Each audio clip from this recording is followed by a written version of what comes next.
Welcome, welcome, welcome. So today we are looking at measuring area because yesterday we did measuring perimeters. We did the distance around the object. Today we're looking at squares and rectangles and how do we find the area of a rectangle or the area of a square. In order to do so, you have to follow a formula. It's called area equals the length of the shape times the width of the shape. Let's look at our shape. Our shape is 15 inches long. That's not very long. That's just a little bigger than a ruler. So this is a tiny shape. Pay attention to the units. The width of this shape is 12 inches. That's the size of a ruler. So it's not a very large shape, okay? And what is the area of that shape? Remember, the area is the inside, the space that it covers. What does all this equal to? Okay, that's called the area. So in order to find it, you must times the length, 15, times 12. I'll put it on the side. 15 times 12. You got to do the math. Let's do it together. This is 15 inches times 12 inches. Not very big. It's a small space. 2 times 5 is 10.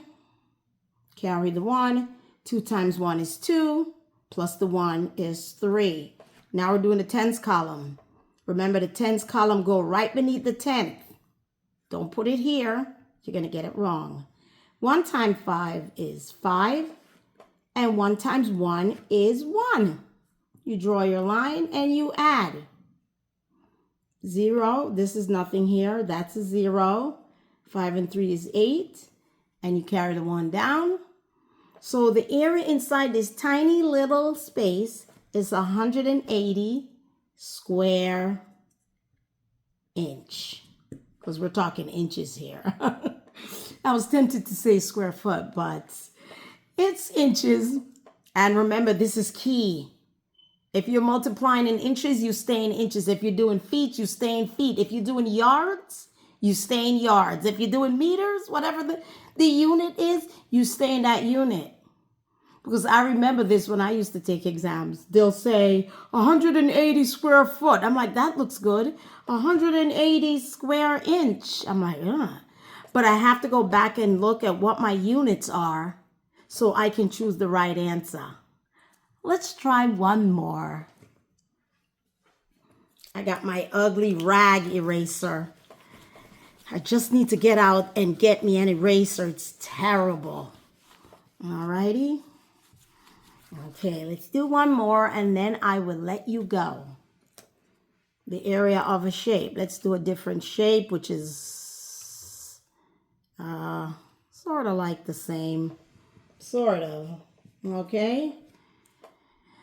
This time, watch my unit. I'm putting yards, 10 yards. And then maybe this side I'll do 25 yards. Okay. All right. So again, if this is 25, this is also 25. But that's not important in these problems because we just want to know the space on the inside. They don't really want to know, well, what's the length of this side on the bottom? If that's 10, the one on the bottom is 10. If this is 25, this is 25. Why? Because this is a rectangle and opposites and equal sides are equal. Opposite sides are equal. So keep that in mind too. We're doing two things in one here. Let's get to our formula. The length times the width equals the area. All right, we have 10 yards. Okay, it's not very long, and 25 yards equals. So again, I set you up. I put your 25 times your 10. Start with the ones. 0 times 5 is 0. 0 times that is 0. You made nothing from that ones column. Let's do the ones. We go right beneath the ones when we do the tens. We go right beneath the tens column. 1 times 5 is 5. 1 times 2 is 2. Okay, you draw your line. 0, 5, 2. So the answer for this problem is 250 square yards. This is so don't forget to put your okie doke. So we did 2. Do we need to do any more? I think you get the general idea that area is the space inside the object. That's what we're learning today. And in order to find it, you got to multiply those 2 sides. Not all 4 sides, just the length and the width.